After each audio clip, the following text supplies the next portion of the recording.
All right. I assume you're hearing me well. 7 o'clock in the morning here in Finland. So good morning. Uh, my name is Miikka Sokka. I'm a PhD student at the University of Turku, and the topic of my presentation you can see here. So parallel play, exploring the similarities in participation between esports and traditional sports. So, a little bit introduction, some of my thoughts behind this topic and why I find this interesting. Uh, First of all, digital gaming and esports. I will use quite a lot those two letters, DG, and there's also those PA. So you know what those mean. So first of all, digital gaming and esports. They can be viewed as a modern extension of traditional physical activity and sports, reflecting a continued human tendency toward a structured play and engagement.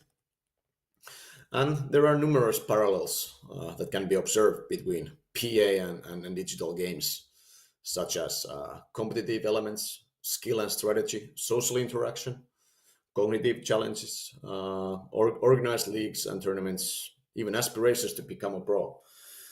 Numerous parallels one can think of. So, are these behaviors in these two domains driven by similar factors, especially from the individual's perspective? Do individuals value comparable qualities in digital gaming and in traditional sports? With my background in both of these domains, I would say yes, but obviously we'll need some evidence for that as well. So, for example, both of the domains, we can say they can offer individual and team-based formats that provide challenge, reward, competence development, and social connection. When you think about it from the individual's perspective, from example, from leisure time perspective, why one would do one or another. Here's a couple more pictures to kind of get the idea even more. The title says "Spot the difference," if you can find any. The picture on the left is from traditional sports, and one on the right, obviously, Navi from esports scene. And yeah, spot the difference, and I don't know, comment or let me know if you find. I think this is a quite funny example. So, how could we then study the perceptions of physical activity and digital gaming side by side?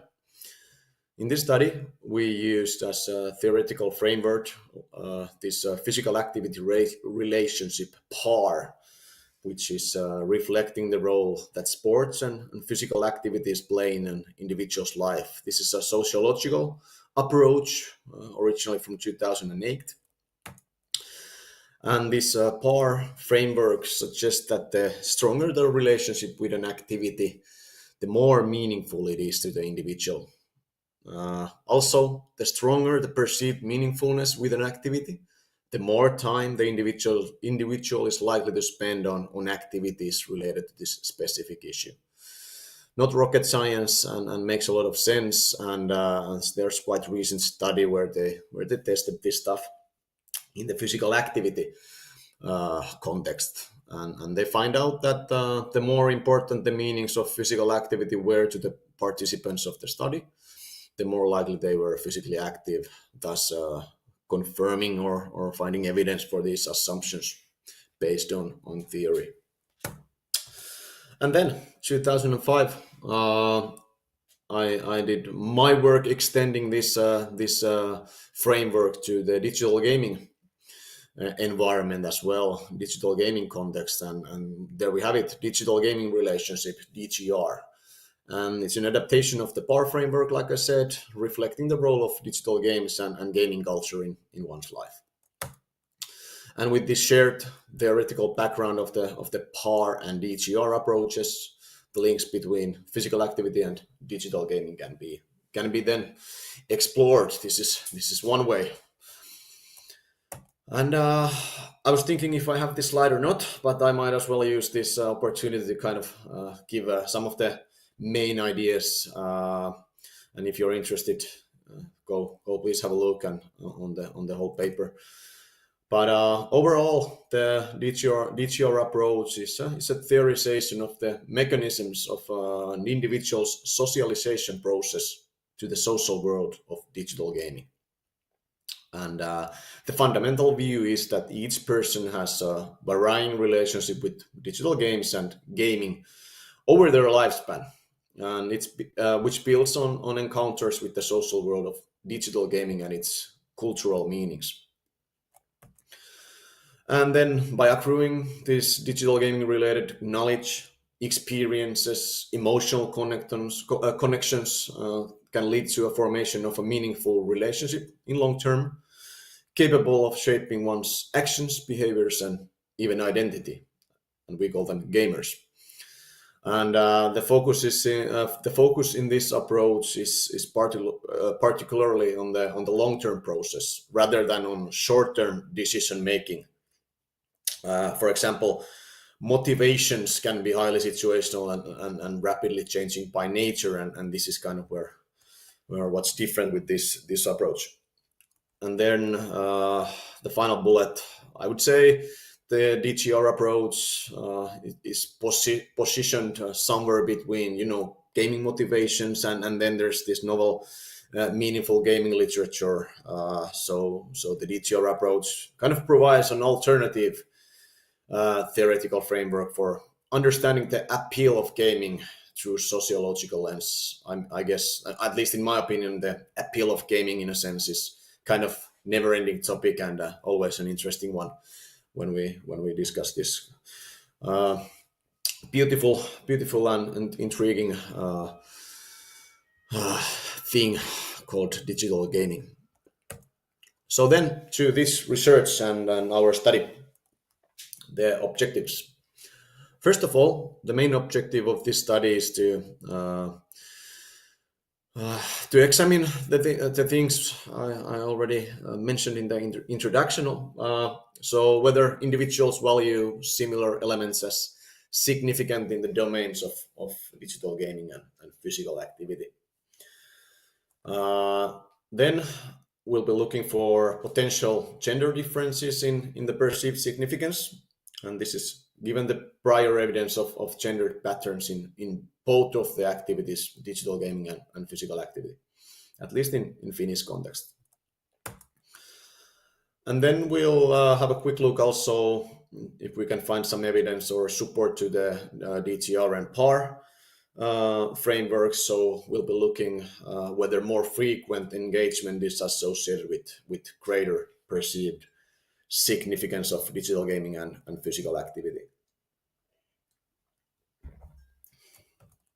I'll just go quickly through the methods here. So we have collected cross-sectional data from schools, convenient sample of Finnish adolescents where they answer to items related to DG and PA behaviors. And the perceived significance of digital gaming and physical activity were assessed using DGR and PAR scales. I will introduce those in the next slide. Gender comparisons. We will be using only males and females to ensure sufficient sample size. And the digital gaming frequency was measured with a single item question: do you play digital games, mobile, consoles, computer, etc.? With the response options ranging from never to many times a day. So only a single item question in this survey. And physical activity was measured with the single item question as well, or we had several, but used this one, which is quite used at least with the WHO organization with adults when they're studying adolescents. So over the past 7 days, on how many days were you physically active for a total of at least 60 minutes per day? So they're recalling the last 7 days.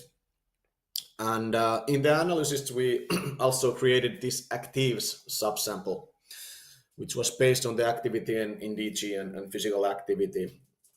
was created including those who met the criteria of at least weekly gaming activity and at least 60 minutes of physical activity on at least 3 days over the past 7 days. And this was because of the theories of DGR and PAR, where we assume that more frequent participation / engagement is associated with the higher or greater perceived significance, and actually, if you are not playing digital games or not doing any physical activities, you're not like interacting with those two activities at all. We assume you don't also perceive those two that significant or meaningful. So we wanted to use and test this by creating this subsample as well.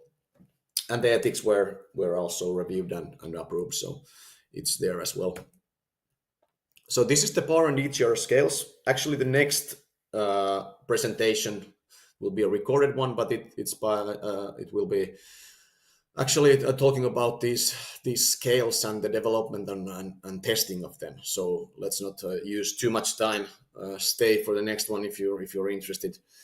So it's an instrument we have developed for measuring perceived significance of digital gaming and physical activity. And there's 5 joint dimensions, each assessed with 3 items, and this is originally done in Finnish language. So these 5, we have competitiveness, self-development, social aspects, mental health, and functional features.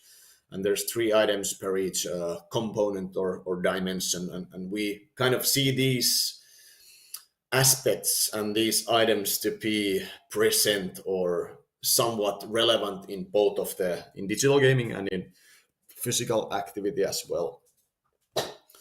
And the question we used is which of the following things are important or less important to you in your own gaming, and then in the next part of the survey in your own physical activity.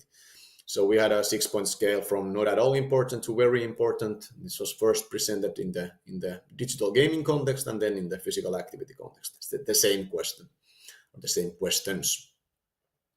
And like I said, this instrument has been tested and found suitable for at least adolescent survey use. And the next presentation will be discussing the phases of that process.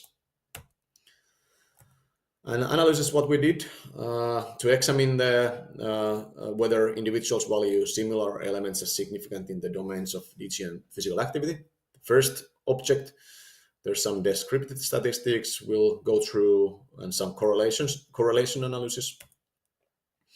To analyze potential gender differences, there's a comparison of correlations between males and females, and also independent samples t-tests on the dimension mean scores. And then we also will have a correlation test for the to test the assumptions of whether there's a association between more frequent engagement and the greater perceived significance of those activities. So let's jump to the results then. First of all, some descriptives to just get an idea. So this is from all who completed the DGR and PAR scales in our study, 309 adolescents, with males 38% and females 59%, others /missing 3%. And overall, adolescents perceived they rated physical activity as more important or significant compared to digital gaming. So there's actually quite significant or easy to notice in every dimension: competitiveness, social aspects, mental health, self-development, functional features. In physical activity context, they rated those aspects higher compared to digital gaming. Then, this doesn't look good. Oh yeah, actually, yeah, it's fine. I guess, yeah. So then comparison of dimension mean scores between males and females. So we had there we can see that in the digital gaming, this first scale, which is visible now, this is the digital gaming DGR scale. So the mean score is higher among males, and as we can tell there, males actually scored higher in every aspects, every 5 dimensions of digital gaming, perceiving it as more significant compared to females. And then there's in physical activity context, the same thing, comparison between males and females. So first thing we can notice is the mental health aspects in physical activity. There wasn't any statistically significant difference found. So that was more even, but still the mean difference is higher.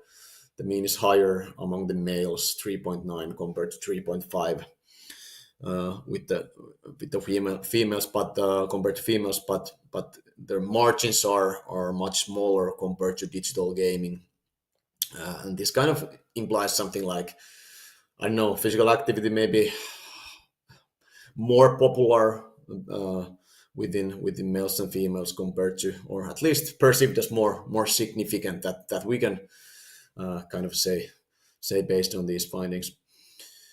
Then the relationship between physical activity and digital gaming dimensions among the actives.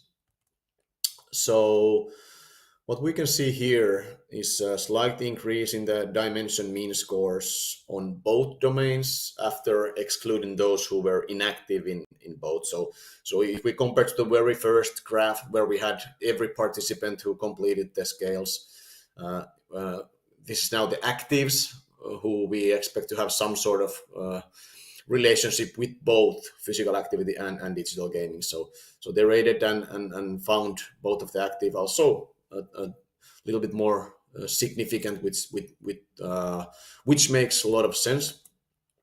And then the correlations. So they're on the bottom. A moderate to strong correlations were observed between all the dimensions. So kind of supporting that within these people who are more or less active, so at least weekly digital gaming and at least 3 times a week physical activity, thus they have some sort of relationship with both of the activities. They're doing both weekly, more or less. So they're actually then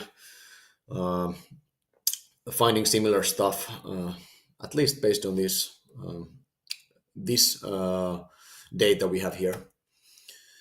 Then the active males versus active females. We can see here that with males, active males, every 5 dimensions, competitiveness, social aspects, mental health, self-development, and functional features, significant positive correlations between all the physical activity and PAR and DGR dimensions, ranging from 0.34 to 0.59. Whereas with females, active females, only 3 out of 5 dimensions showed statistically significant correlations. So it's the self-development and functional features that we didn't find any statistically significant correlations. And also the correlations are, when we compare them, they're lower compared to males. All right. Final one. So then we tested the association between frequency of engagement and perceived significance, and this was related to the PAR and DGR assumptions.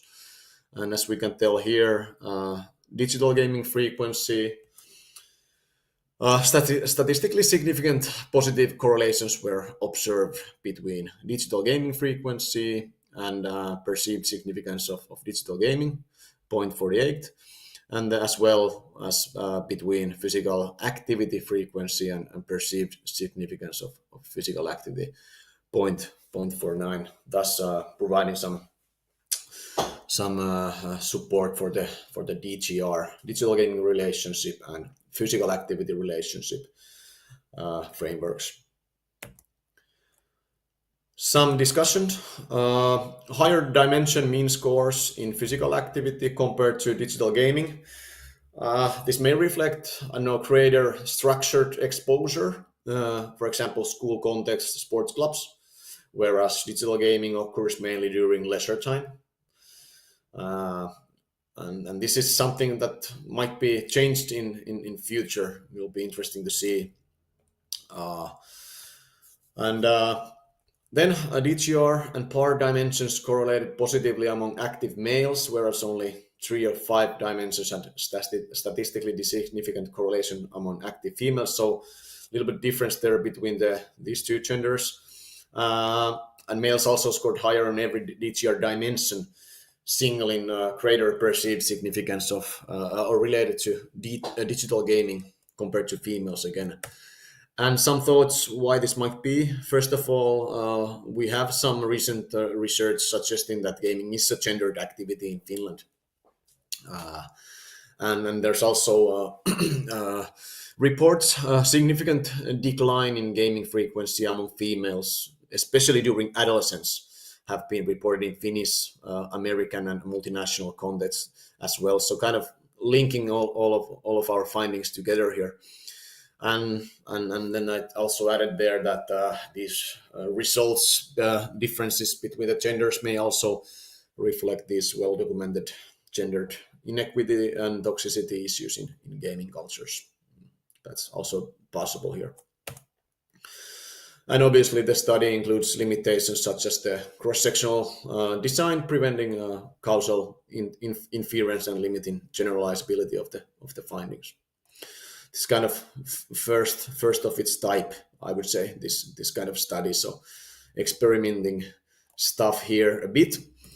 Conclusions quickly through. Adolescent males valued similar elements as significant in both digital gaming and physical activity. So at least adolescent males, it was 5 dimensions out of 5 with moderate to strong correlation.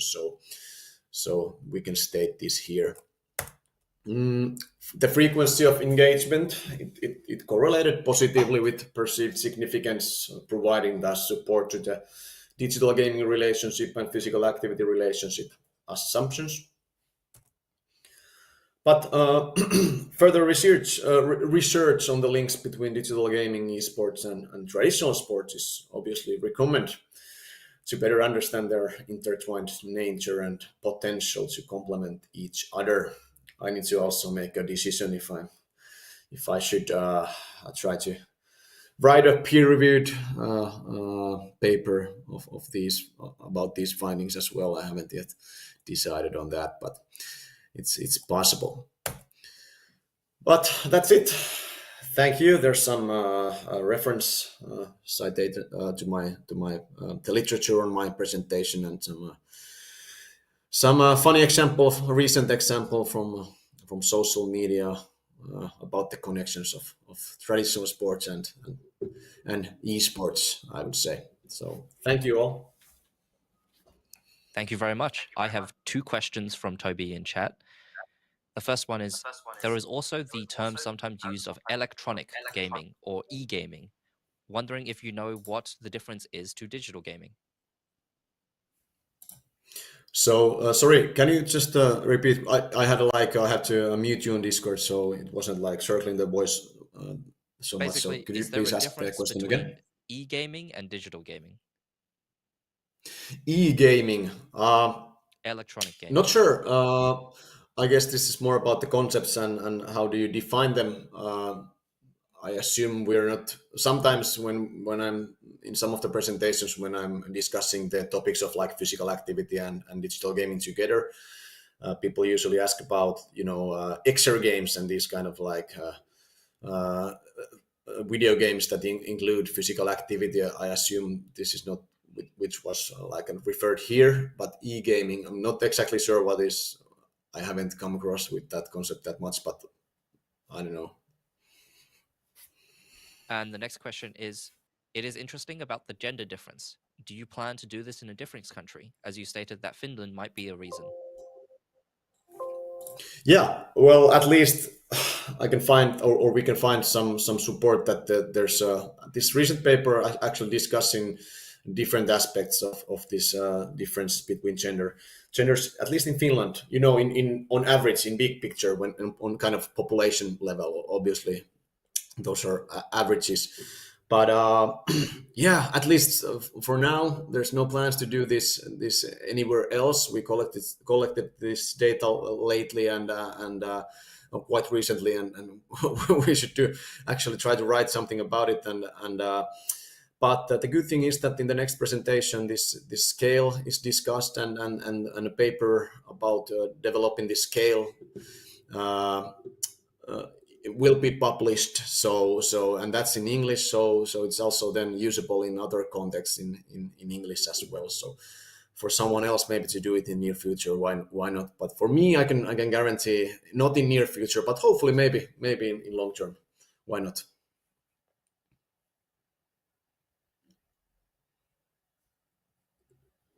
That's all from me. Thank you so much for presenting. Thank you.